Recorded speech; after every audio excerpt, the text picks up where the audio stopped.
আজ বিশ্ব মুক্ত গণমাধ্যম দিবস, কিন্তু বাংলাদেশে মুক্তভাবে সাংবাদিকতা করার পরিবেশ কতটুকু আছে তা নিয়ে প্রশ্ন উঠেছে বিভিন্ন সময়।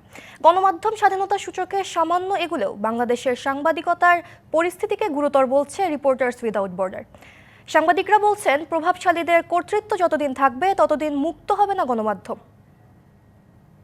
প্রাকৃতিক দুর্যোগ, যুদ্ধ কিংবা শান্তির বার্তা পৌঁছাতে সকল প্রতিবন্ধকতা দূরে ঠেলে কাজ করে যাচ্ছেন অদম্য গণমাধ্যম কর্মীরা। এজন্য শারীরিক মানসিক নির্যাতন সহ হারাতে হয় প্রাণও। ৩০ এপ্রিল একটি প্রতিবেদন প্রকাশ করে মানবাধিকার সংস্কৃতি ফাউন্ডেশন। এতে দেখা যায়, এপ্রিলের ২৪টি ঘটনায় বিভিন্ন জেলায় ৬১ জন সাংবাদিক পেশাগত দায়িত্ব পালনের সময় হামলা, আইনি হয়রানি, গ্রেফতার, হুমকি ও নির্যাতনের শিকার হন। এর মধ্যে ৮ জন পেশাগত দায়িত্ব পালনের সময় হামলা ও আহতের শিকার হয়। লাঞ্ছিত ও হুমকি পান ৯ জন, হয়রানির শিকার ৩ জন। এছাড়া আইনি হয়রানির শিকার ৪১ জন।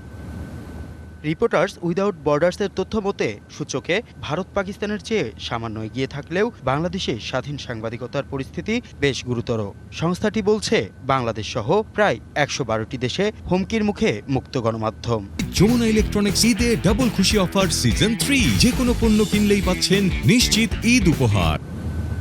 গণমাধ্যম কর্মীরা বলছেন, সাংবাদিকদের অনেক সময় প্রভাবশালীদের বাধার সম্মুখীন হতে হয়।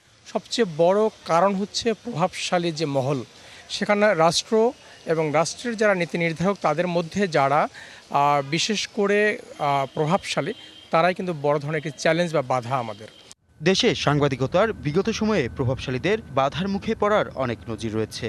আগামী দিনে এই পরিস্থিতি থেকে উত্তরণ ঘটবে কিনা এ নিয়েও সংশয় গণমাধ্যম কর্মীদের।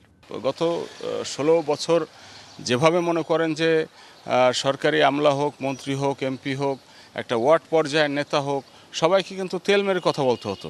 এখন কিন্তু ওই অবস্থাটা বাংলাদেশে নেই। এখন আমরা যে কারো বিরুদ্ধে কিন্তু সমালোচনা করতে পারি। আপনারা তো দেখেছেন যে টকশো করে বের হয়েছে, সিঁড়ি থেকে ধরে নিয়ে গেছে। সেই পরিস্থিতি কিন্তু এখন নেই। আমরা কিন্তু মুক্তভাবে কথা বলতে পারি। তো এটা কতদিন থাকবে সেটা হচ্ছে বিষয়। এই বাস্তবতায় প্রধান উপদেষ্টার প্রেস সচিবের দাবি, বর্তমানে দেশের ইতিহাসে সবচেয়ে বেশি স্বাধীনতা ভোগ করছে সাংবাদিকরা। জুলাইয়ের উত্তর বাংলাদেশের এখন সবাই যা ইচ্ছা তা লিখতে পারে। দু একটা ঘটনা ঘটছে, গভর্নমেন্ট এখানে কোনো অনুঘটক না।